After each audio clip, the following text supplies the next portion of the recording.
Have you ever wondered how data is divided into parts to make it easier to analyze? Well, today, we'll explore three important ways to break down data: quartiles, deciles, and percentiles. These are statistical measures that help us understand the distribution of data. Let's dive in! What are quartiles?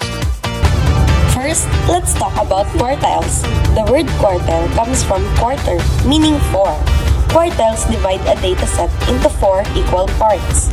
First quartile is 25% of the data below this point. Second quartile or median is the middle value, splitting the data into 2 halves, or 50%. Third quartile is the 75% of the data below this point.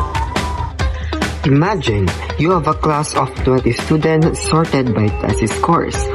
The first quartile marks the score below which 25% of students fall.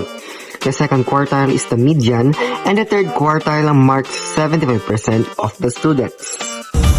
Now, let's move to deciles. Instead of 4 sections, deciles divide the data into 10 equal parts. The first decile is 10% of the data is below this value. The second decile, 20% of data is below this value. And the ninth decile, 90% of data is below this value. Deciles are especially useful in economics and finance.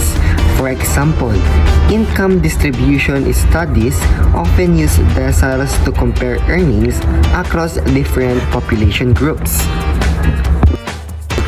Finally, let's talk about percentiles. Percentiles split data into 100 equal parts, meaning each percentile represents 1% of the data. The 25th percentile or 25% of values are below this.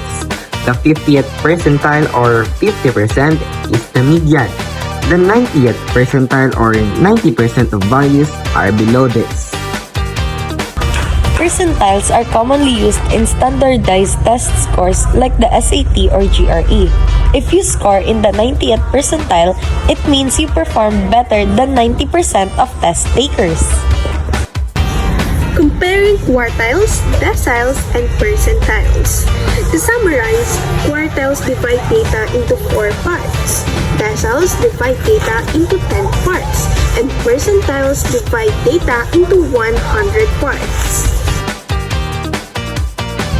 The concept is the same. It's just about how finely you want to divide the data. And that's how quartiles, deciles, and percentiles helps us understand data distributions. They are essential in statistics, finance, education, and many other fields. If you find this video helpful, like, share, and subscribe for more insights on data and statistics. See you in the next lesson!